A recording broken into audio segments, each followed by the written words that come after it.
Come up here, Tuva. Tuva. Tuva, come. Sit.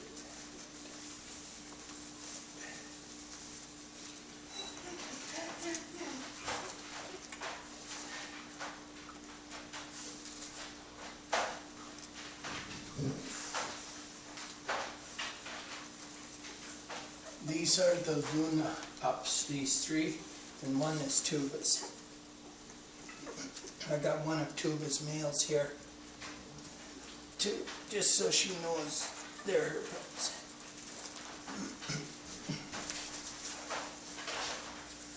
Tuva's been putting a great effort in to give me a hand through this situation. It's been a bit trying for all of us, but she's really stepped up. Now Tuva had enough milk that I could utilize what she was milking. I can feed a bit, but she was able to take and give me a great deal of support on 3 of these pups. I have 4 on Vida, but Tuva has really made a world of difference because I don't have to feed 100% of these pups. She'll handle a good portion of it.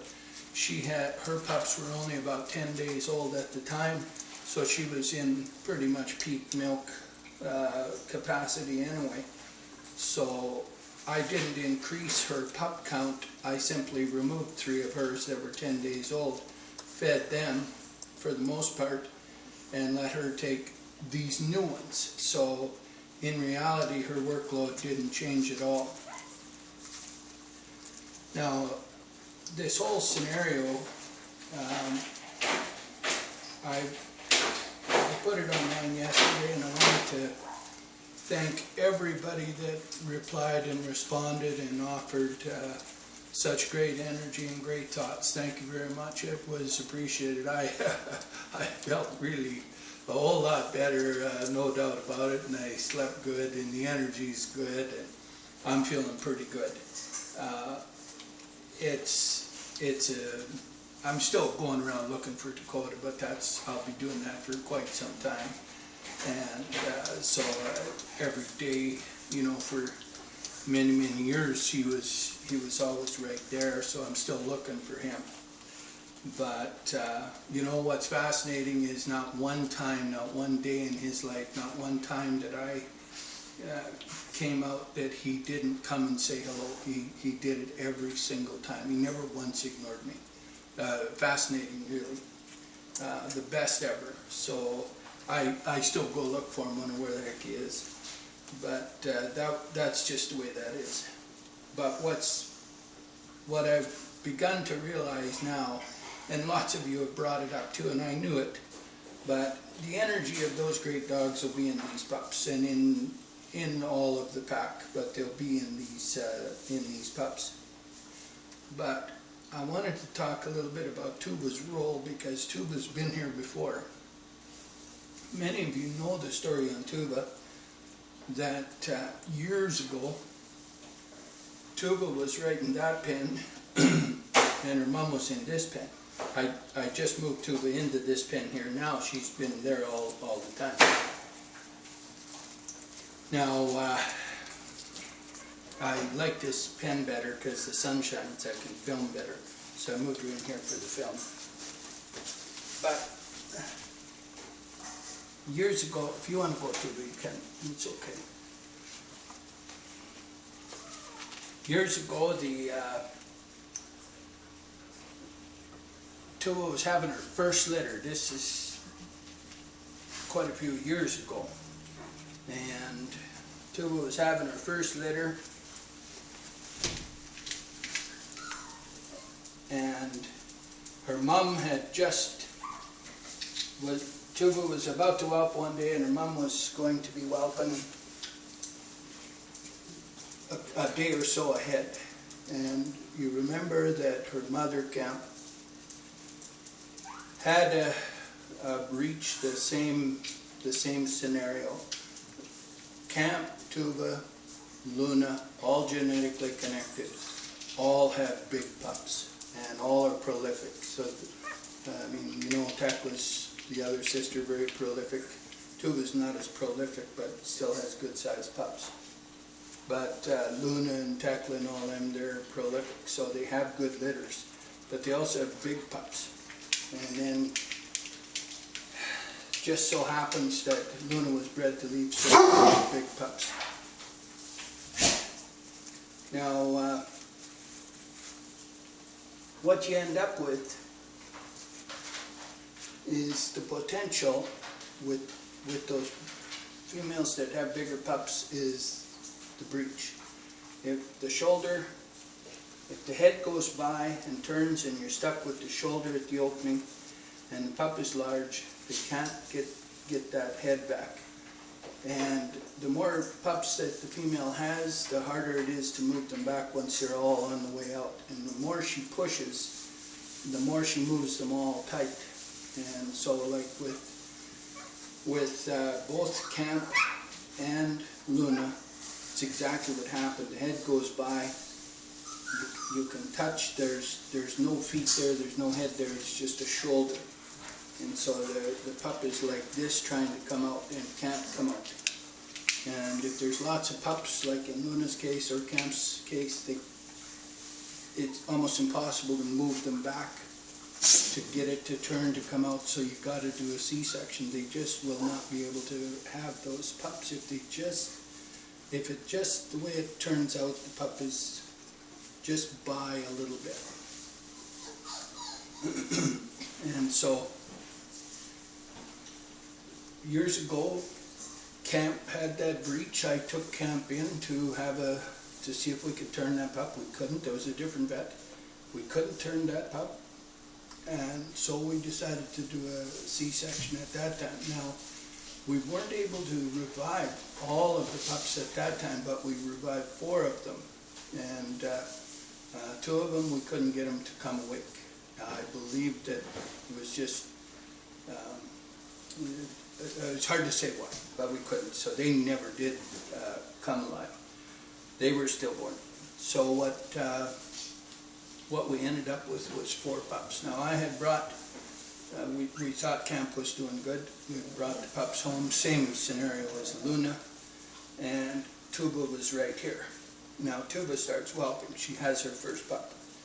And so Tuva whelps, has her first pup, and lo and behold, Camp, just like Luna, just fails dramatic. And so I had to take the pups off of Camp, put them on Tuva, even though Tuva only had one, was still whelping. So it was easy for me to add them on there because they're the same age, and I just wiped them in the afterbirth and slid them up by her. And she thought, wow, that was a big push, but I didn't think I pushed out 5. And so she's looking, and she just carried on. And then what happened was I had to take Camp into the vet again right away. So raced her in there, and she passed away. She ended up having the stitches let go inside, and massive infection inside, and just killed her like right now. The stitches broke, or didn't hold, the knots didn't hold, something along that line. I had an autopsy done because I couldn't believe that a freight train like powerhouse like her could not come through that. Anyway, 10 hours later, Tuva has her second pup. Now Tuva only has 2 of her own, but she raises the whole litter of 6. So Tuva saved that whole group, basically on her own. I didn't have to feed that group because she had plenty of milk and they were only a day old, and she had her own colostrum. It was identical. She was a daughter of Camp. She was feeding her sisters, but no problem. So those females. Now the lady that has both those 2 of those sisters, she wrote me last night, and she could really feel the misery because she was so tightly connected to all this, because those daughters she has, and of course she also has another connection, and I'll talk about that in another video, but the connection to Tuva and her sisters. So she has Tika and Phoenix. And so it's now I believe her daughter is looking after Phoenix down there, but either way, they're all right in her realm there. So Linda emailed, and she was definitely feeling it. Plus, there's more to that. But Tuva has been just an absolute lifesaver in that regard. So in reality, when she steps up to the plate here this time, it's quite profound that she's doing it now for Luna, who is the daughter of her sister. So the first time it was her mother raising her sisters, and now she's raising Luna's pups, who is the daughter of Tekla, her sister. Fascinating. And 6 litters later. So here's Tuva, not having many pups of her own, had literally small litters all the way along, and potentially divine intervention there that she has only small litters, because she's been at the time frames with those smaller litters when it was crucial that she had the capacity to care for others. Like, it's hard to put all those thoughts down without sounding pretty wild and out there, but I mean, I'm pretty wild and out there with my dogs. So definitely a believable concept. So this time around, because Tuva was old and final litter and bringing on new pups after 10 days, it's different if they're born the same day, but after 10 days, that I had to really watch the calcium and watch the milking, and I was feeding these guys the last day now. They're pretty much eating 100% on Tuva, but just because I think now that my workload is lightened, I'll go back to feeding these 3. I feed that group all the time, and the other group all the time, and the third group I give them stuff in a bowl. But this group I'll go back to giving them colostrum as well. Even though they're fat, they're not hungry at all, they're doing good. I think just to make it easier on Tuva, I'll do that, because now I can keep up, because the other guys are eating ultra fast. So it's an interesting thing, and I want to thank all the people that reached out and said nice thoughts as well. A lot of the people that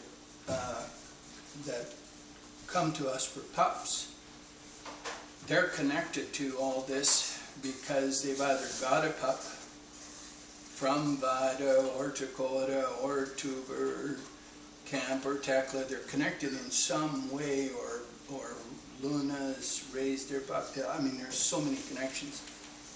And then the other thing is, lots of them have followed those dogs all the way through. They've been watching them. And then the third way is, many of the people that come to me have just lost their own dog.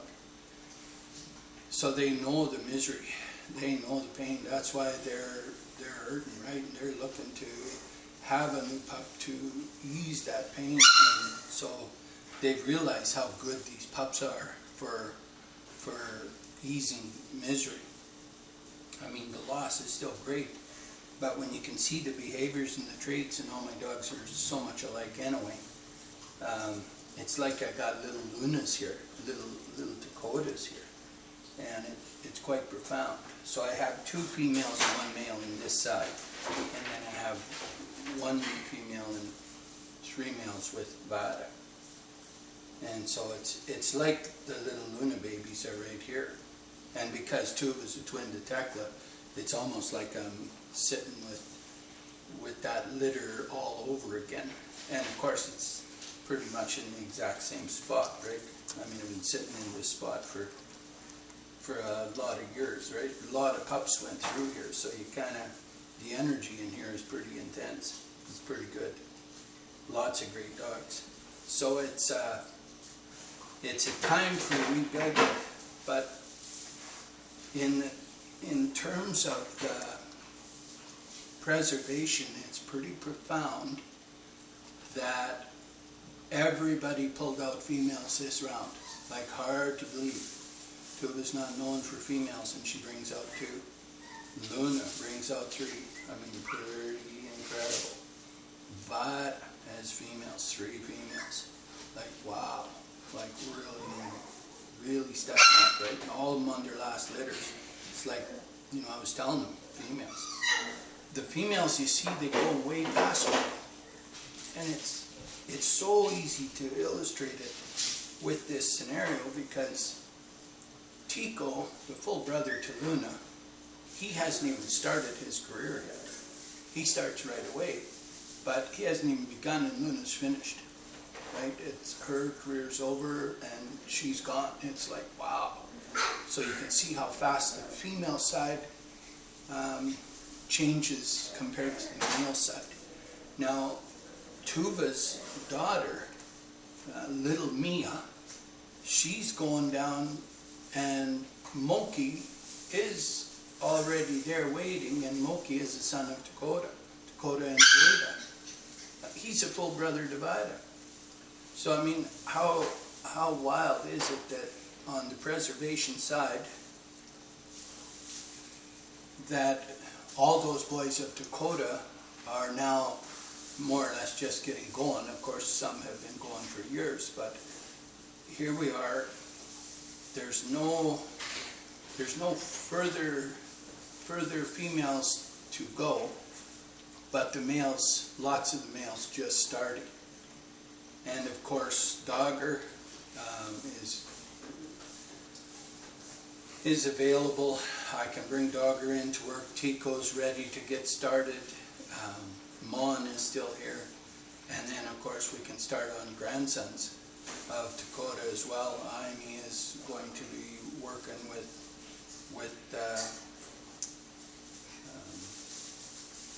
Kalia's daughter, Aria, soon. And we've got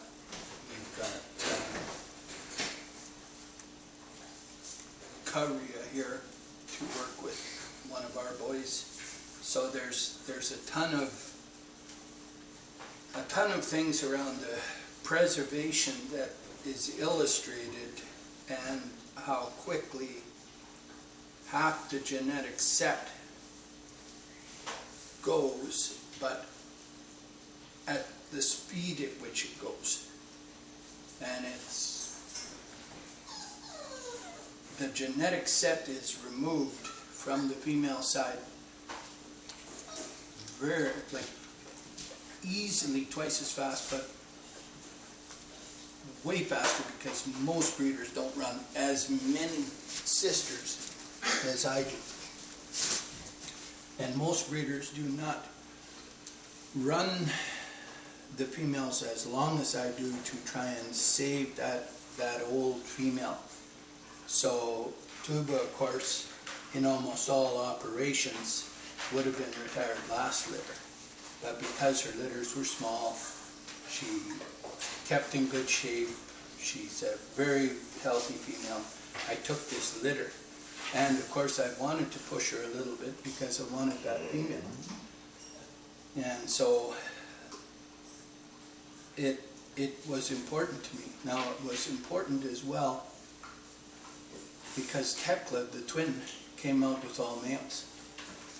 And so the females out of this girl are doubly important because Tekla didn't have any more. Now I had a daughter of Tekla already saved, which is Varja, and Luna was a daughter of Tekla, but of course Luna's now gone. So very crucial that I kept,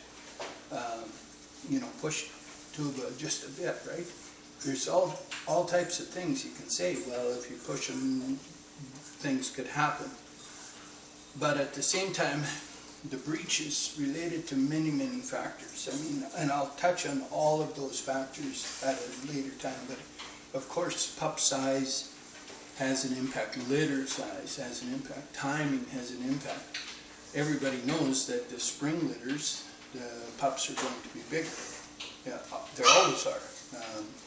The female has been eating for two things in the winter. She's been eating for herself, for preservation, to keep herself preserved, but also to set the pups up properly because they're coming into a situation that could be cooler. And so the pups get more food. It's just nature's way of putting stronger pups out. You put a little bigger pup out, a little stronger pup out. You wait an extra day on the whelping. There's all kinds of things nature does to make sure the pup is very, very vigorous. Well, if the female is very prolific and the male is a fairly thick boy like Leaf, you know, big bone density, then if it's a spring litter, the potential is that the pups are just that much bigger, that much harder to have, and so on and so forth. And we saw evidence of it truly. I'll talk all about pup size and bone density and type of dog and streamline, but the Europeans are very aware of those things. They like more streamlined dogs. If you look at Leaf in Peru, you can see the difference in the streamlined nature of those two boys immediately. It's just clear as day. I mean, the shoulder width, all of that stuff, those things contribute all down the line right to birth, to whelping. And so the Europeans are well aware of that. Now, the Americans, North America, Canadians, we're aware of it as well. And thus the reason, of course, I do like the females a little larger. That's not to say that the pelvic area is any bigger, but in just odds are they will have a little more torque, a little more power, and so on. But when you get into a situation where the females are known to put out big pups and breed her to a big pup male, and it's spring, and it's prolific female, prolific line, well, it's just the way things go that they will have the potential is there. So